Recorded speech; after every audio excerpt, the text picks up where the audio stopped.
I was still holding the $3,000 receipt in my hand when my husband looked me in the eyes and said, "You should wait outside.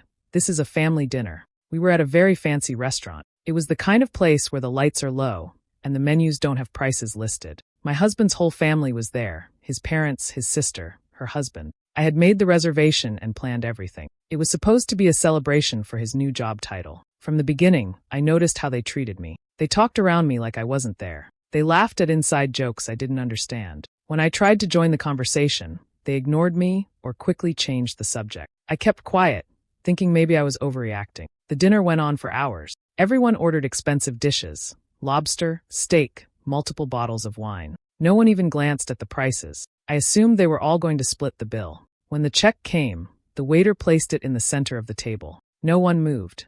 My husband gave me a quick smile and said, "Can you get this one?" I forgot my wallet. Then one by one, the others gave their excuses. His sister said she left her purse in the car. His dad said he didn't expect to pay tonight. His mom laughed and said, "You're doing well, right?" I didn't want to cause a scene in a crowded place, so I paid $3,000. I used my card and signed the bill while they continued laughing and talking among themselves. After the payment, his sister stood up and said, "Let's take a family photo." They all got together, smiling. I got up to join them, but his mom said, "Oh no, we just want one with the family." I was confused. I looked at my husband. He looked straight at me and said, "You should wait outside."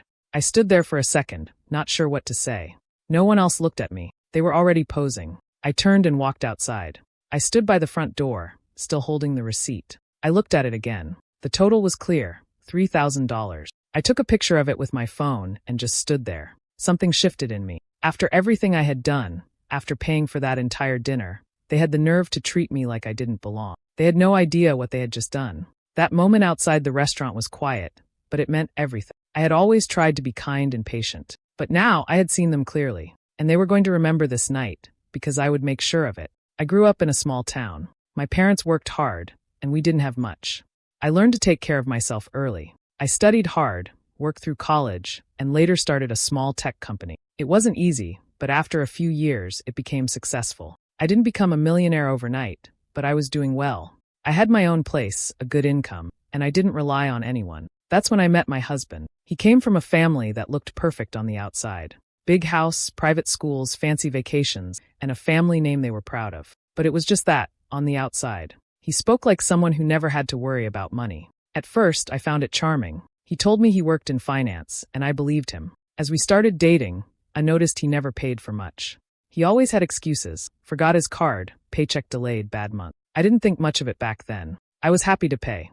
I liked being generous, and I wasn't keeping score. I thought we were building a future together, and that things would even out later. His parents were polite at first, but I could tell they didn't see me as one of them. They asked odd questions. "What does your father do? Are you renting or do you actually own your place?" Stuff like that. I brushed it off. I wanted them to like me. I wanted to be part of his world. After we got married, the truth became clearer. He wasn't doing well financially. In fact, he had nothing saved. His finance job was barely paying. He had credit card debt and no real plan. When I offered to help, he let me. I paid for most things: our apartment, groceries, vacations. I even helped with gifts for his parents and siblings. They thought he was providing, but really it was all coming from me. Still, I didn't say anything. I told myself it didn't matter. I believed love was more important than money. I believed that if I just stayed patient, things would get better. I wanted his family to like me, so I went along with things. I smiled when they made small jabs. I stayed quiet when they left me out of conversations. I let it go when they made decisions without me. I just wanted peace. But something changed after that dinner. It wasn't about the money. I've spent more before and didn't think twice. It was how they treated me, like I didn't belong. Like I was just there to serve a purpose. After everything I had given, they still saw me as less. That night, standing outside with that $3,000 receipt in my hand, I finally saw them clearly. And I saw myself too. I wasn't some lost girl trying to fit in. I had built my life on my own. I had worked hard to get where I was. I didn't need them, and I didn't need to prove myself to people who only saw what they wanted to see. They thought they had pushed me aside. What they didn't know was that they had just given me the reason to stop holding back. After that dinner, I couldn't stop thinking. My mind kept going back to everything I had done since we got married. I started writing things down. I pulled out bank statements, receipts, messages, anything that showed what I had paid for. I didn't plan to do anything with it. I just needed to see it all clearly. I started with the rent. I had been paying it every single month since we moved in together. He always said he would send me his half later, but it never came. I moved on to the car. We used mine. I paid for the gas, insurance, and maintenance. When something broke, I fixed it. Then I looked at the holidays. Every birthday gift, every Mother's Day and Father's Day card, every Christmas present for his family. I paid for all of it. I even remembered the time I bought his sister a designer bag for her wedding. He said it was tradition and that it would make a good impression. So I did it, even though I didn't know her that well. I added the honeymoon, flights, hotel, food. It was all me. He said his account was frozen at the time and that he would handle things next trip.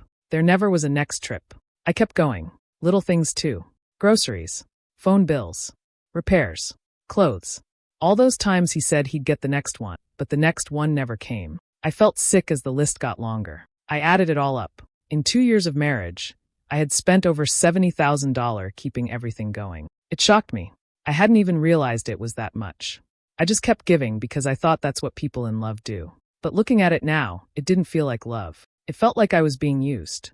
That dinner wasn't a one-time thing. It wasn't just about them forgetting their wallets or asking me to leave the table. It was part of a pattern. I had always been the one giving, and they had always been the ones taking. They just got bolder over time. First it was small things, then it was everything, and he never once stopped it. Not once did he say, "She's done enough." Not once did he stand up for me or say thank you. He acted like it was normal, like I owed them something. As I kept writing, I felt something change inside me. Not loud, not fast, just a slow, cold understanding. I had been blind for too long. I thought I was building a life with someone who cared, but all I was doing was funding a lie. They wanted to act like I didn't matter, like I was just the person who paid the bills and stayed quiet. But I was done with that. I wasn't angry in the way that makes you shout. I was calm, and I was ready. I didn't know exactly what I was going to do yet, but I knew this. I would never let them take advantage of me again. A few days after the dinner, I sat down with my husband and told him I was sorry. I said maybe I overreacted. I said I wanted to make things better with his family. I smiled, spoke softly, and played the role they expected from me. Inside, I felt nothing, but on the outside, I acted kind and calm. I told him I had an idea. A weekend trip. Just his family, at a beautiful cabin I would book. Somewhere peaceful, with a lake, nice views, and a big kitchen for shared meals. He looked surprised at first, then pleased. He smiled like he had won something. He hugged me and said that meant a lot to him. Soon after, I told his parents and his sister. They were thrilled. His mom said, "See? She's not so bad after all." His sister sent a message with a bunch of heart emojis. They acted like I had come crawling back, like I had learned my place. I said they didn't need to bring anything. I would cover it all, food, gas, even some wine. I made sure they felt special. I called it a gift, something I wanted to do from the heart. What they didn't know was that I booked everything under my name. The cabin, the rental van, the food orders, the boat rental, every detail. And I made sure the rental had certain rules. The booking was for a set time only. Access codes would stop working at checkout. The security cameras were set to alert me if anything was damaged. The rules were strict, but I didn't tell them that part. I let them believe they had full control. I planned everything down to the minute. I picked a cabin far from the city, quiet and private. I knew they would love it. I knew they would think I had forgiven them, that I was trying hard to fit in again. I acted excited. I picked out matching towels and even printed cute little welcome cards. I baked cookies and packed board games. Everything was perfect. I made it look like I was doing all of this because I cared. But it wasn't about kindness. It was about showing them what I could do and how easily I could take it all away. I didn't yell, argue, or bring up the dinner again. I let them believe what they wanted. I let my husband brag about how thoughtful I was. He said things like, "She really knows how to take care of everyone," and they all smiled. No one thought to ask how much it cost. No one offered to help. Just like before. That weekend was going to be the last time I played along. I wasn't going to explain myself or try to earn their respect anymore. I wasn't angry in the loud way. I was calm and quiet. But every move I made was for a reason. They had laughed at me after that restaurant bill. They had treated me like I was lucky to be near them. Now, they were walking into something they didn't even see coming. I had planned every moment to look perfect on the outside. But hidden in all the comfort, I left small clues. I made sure everything was in my name. I had backup plans for every detail. And most of all, I had a final step ready, something they wouldn't expect. They thought this trip was a gift. They were right. It was a gift, but not for them. It was a gift to myself. A quiet goodbye, wrapped in kindness, with a twist they wouldn't forget. The weekend finally came. Everyone packed their bags, full of excitement. My husband was in a good mood, smiling more than usual. He kept saying how great the trip was going to be. His parents and sister were ready too. They wore expensive jackets and sunglasses, acting like they were heading to a private resort. When we arrived at the cabin, they all stopped and stared. The place was beautiful, wooden walls, large windows, a view of the lake, and a hot tub on the deck. Inside, it was even better. The furniture was stylish, the rooms were big, and everything smelled like fresh pine and new wood. They looked impressed. His mom said, "Wow, you really went all out." I just smiled and said, "Only the best for family." I showed them around. Each room had soft blankets, robes, and little treats I had set out ahead of time. I had even printed little signs with their names on them for fun. They laughed and said it was cute. I poured wine for everyone and started dinner while they relaxed. That first night, I made their favorite foods. I let them sit and enjoy while I cooked. I served the meal with candles and soft music. They all complimented me. His sister said, "You're such a good hostess." His dad said, "Our son is lucky to have you." My husband just smiled proudly. No one offered to help. They never did. The next day, I booked spa services and a boat ride. They loved every second. I took photos of them, laughed at their jokes, and acted like everything was perfect. They talked about how great the weekend was and how kind I had been to plan it all. My husband walked around like a king. He kept saying, "See? She knows how to treat people." They thought I was back to normal. They believed I had let everything go. No one mentioned the dinner. They thought it was forgotten. I let them believe it. I was calm, kind, and generous the whole time. I made sure they had everything they wanted. Extra snacks, blankets for the cold nights, and wine in the evening. I asked them about their lives and listened closely. I did everything right, just like they always wanted. But I left one thing behind. In the bedroom my husband and I were using, I placed something on the nightstand. It was a copy of the restaurant receipt. I had printed it out and folded it neatly. On top of it, I placed a small note that said, "Never forget." I didn't mention it. I didn't draw attention to it. I just left it there, like a quiet whisper. The weekend went on smoothly. They laughed, played games, and praised my husband. They kept saying how happy they were that I was finally acting like part of the family. But that one piece of paper sat in plain sight, waiting. The cabin was warm, the food was good, and they were relaxed. They didn't notice that something was different, that behind every kind word and thoughtful gesture, I was quietly watching. They didn't know the weekend was not a thank you. It was a message, and I had just begun. The weekend felt like it had gone perfectly. Everyone was full, happy, and relaxed. They had eaten well, taken hundreds of pictures, and soaked for hours in the hot tub.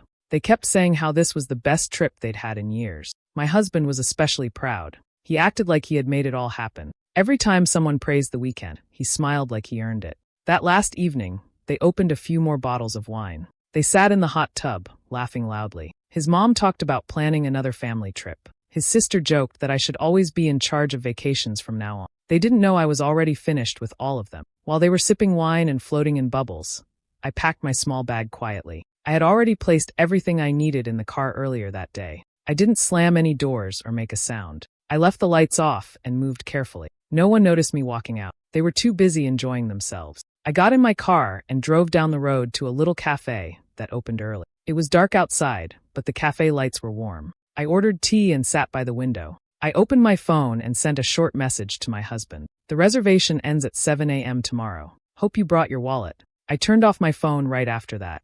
The cabin had digital locks and automatic codes. I had set the checkout time myself when I booked it.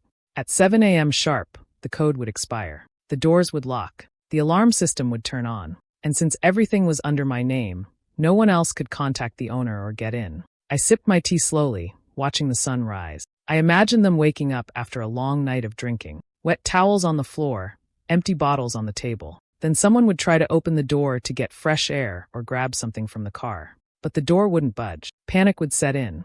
They'd try all the doors, check the windows, search for the code. They'd look for me, but I'd be gone. No phone calls would go through. My husband would check his messages and find only the one I left him. He would read it over and over again, finally realizing that I had walked away. I could picture them standing outside, half-dressed, barefoot, or in wet clothes from the night before. No ride, no access to the house, no idea what to do next. Eventually, they would have to call for help. Maybe they'd get a weak signal and order an Uber. Maybe they'd walk down the long gravel road until someone passed by. But no matter what, they'd leave that cabin cold, confused, and embarrassed.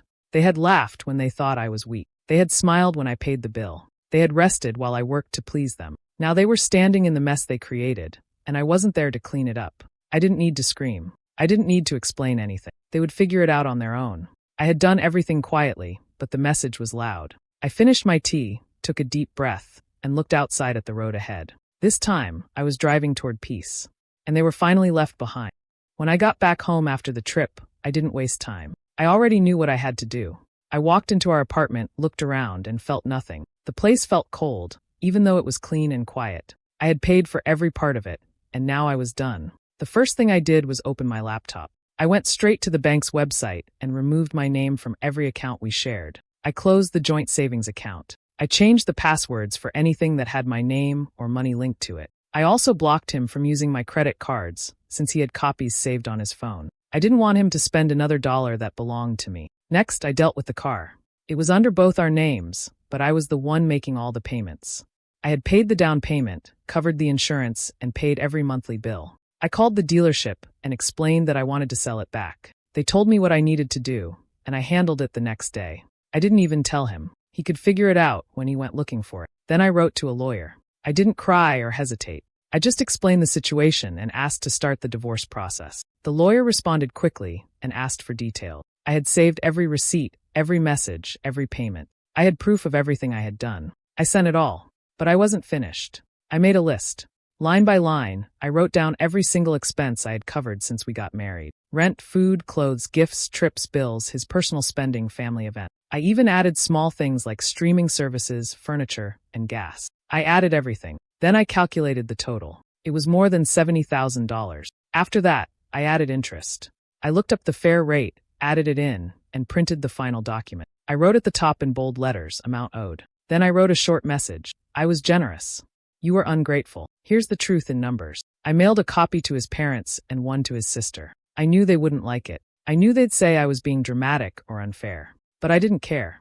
They had treated me like a wallet with no feeling. Now they could see just how much that wallet had given. Lastly, I opened my phone and scrolled to a photo I had taken. It was from the restaurant, just after I paid the $3,000 bill. In the picture, they were all laughing, drinks in hand, smiling wide, proud of themselves. I added a caption, $3,000 well spent. Then I hit send. I didn't wait for replies. I didn't want fake apologies or excuses. I wanted them to know that I saw everything clearly now. The games were over. The money was cut off. So was my time, my energy, and my care. They had made me feel small. Now they could feel what it was like to be left with nothing. After I sent everything, I turned off my phone for a full day. I needed peace and silence.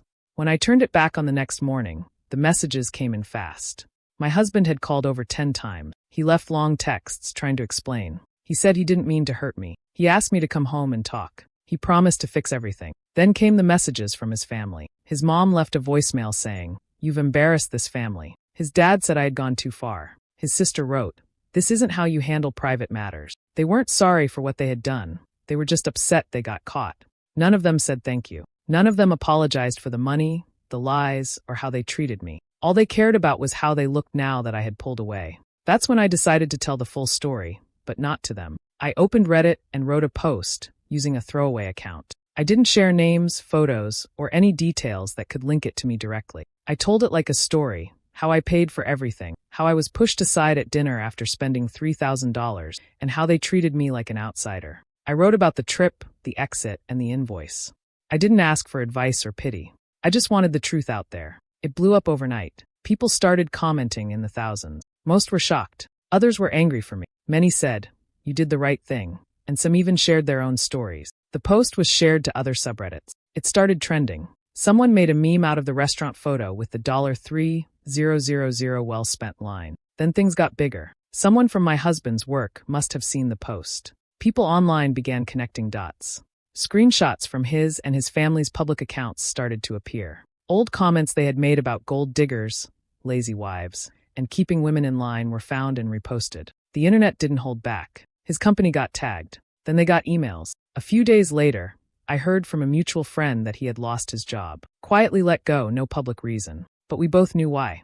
His family tried to fight back. His mom posted a long message online about how I had betrayed the family. But it didn't work. People had seen enough. They knew the truth. And the internet rarely forgets. For once, they had to deal with the shame they always tried to put on me. I didn't gloat. I didn't reply to their messages. I stayed silent and watched everything unfold. They had made fun of me for years, used me, and pushed me aside. Now, the world saw them as they really were. It wasn't about revenge. It was about showing them I was done hiding, done pleasing, and done staying quiet. They thought they could treat me however they wanted. Now they were living with the results.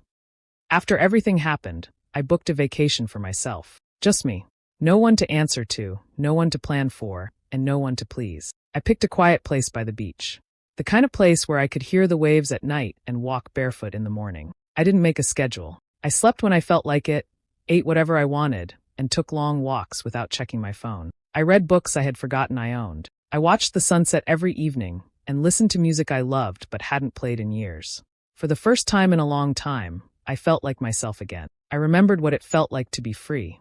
Not just free from them, but free to just be me, without guilt, without fear, without needing approval. After I got back, I slowly started building a new life. I didn't rush anything. I kept things simple. I focused on work, spent more time with people who truly cared, and finally cleaned out the things in my apartment that reminded me of the past. Eventually, I started dating again. Not because I needed someone, but because I wanted to see what else was out there. I met kind, respectful people. People who listened when I spoke and didn't expect me to carry everything. It felt new. It felt good. I also started doing things I used to love. I went back to painting, something I had given up during the marriage. I joined a weekend hiking group. I even started learning guitar just for fun. All the small parts of me that had been pushed aside slowly came back. And I welcomed them. I changed how I handled people too. I started setting boundaries, strong ones. I didn't let anyone talk over me. I didn't let anyone guilt me into doing things. If someone tried to take too much, I stepped away. I protected my peace like it was something valuable, because it was. The post I had shared on Reddit kept growing. Months later, I still got messages from strangers. Some said, "You gave me strength." Others said, "You're a hero." Many said, "Thank you for speaking up." It surprised me at first, but it felt good to know my story helped others. Some people sent long messages about their own lives. Women, men, even couples who had gone through similar things. They said reading my story made them feel less alone. That made everything I had been through feel worth it. One night, I sat alone on my balcony looking up at the sky, and I thought about everything. For years, I had made myself smaller to fit into their world. I had said yes when I wanted to say no. I had stayed quiet when I should have spoken. I had paid and given and waited, for love, for approval, for peace. But I had lost myself in the process. Now, I was done shrinking. I didn't need their world anymore. I had my own, and it was mine to shape freely and fully. I wasn't trying to prove anything now. I was just living, and that was enough. A few months passed. Life was calm and quiet, just how I liked it. Then one afternoon, I opened my mailbox and found a white envelope with fancy gold writing. I didn't recognize it right away, but when I opened it, I let out a small laugh. It was a wedding invitation from my ex-husband's sister. She was getting married again, and for some reason, had decided to invite me. Maybe she thought I had moved on and would forget everything. Maybe she thought I would feel honored to be included. Or maybe she just wanted to look good by pretending we were still family. The card had all the usual details: date, time, dress code. Then I saw the RSVP card. At the bottom was a space where you could write your dietary needs. I stared at that blank space for a long time. Then I picked up a pen and wrote just one simple line. "I don't eat with people who throw me out after I feed them." I didn't stop there. I went to my drawer and pulled out the clean, printed copy of the restaurant bill. The same one from the night I had paid $3,000 for dinner and was told to wait outside because it was a family moment. I had saved that paper, flat and perfect, like a quiet reminder of who they really were. I folded the RSVP card neatly and placed it in the envelope. Then I slid the receipt in behind it, fully visible, untouched and unfolded. I didn't write anything else. Just before sealing the envelope, I added one more note on a small card. It said, "They should have kept the receipt. I was always going to return the favor." Then I mailed it. I didn't wait for a reply. I didn't wonder what they'd say. I already knew. Maybe they would call me rude. Maybe they'd call me dramatic. But deep down, they'd understand exactly what it meant. That receipt was more than paper. It was a line they crossed, a moment they thought I'd forget. But I never did. They thought I was done. They thought I'd stay quiet. They were wrong. Sometimes, the best reply is silence with a message they'll never forget. And this time, it was their turn to feel small. Betrayal isn't the end. It's the start of your strength. Share this with someone who needs hope today. Like, comment, and follow for real-life moments of healing, self-love, and quiet courage. Your journey to peace and power begins now. You're not alone. Let's walk this new path forward together.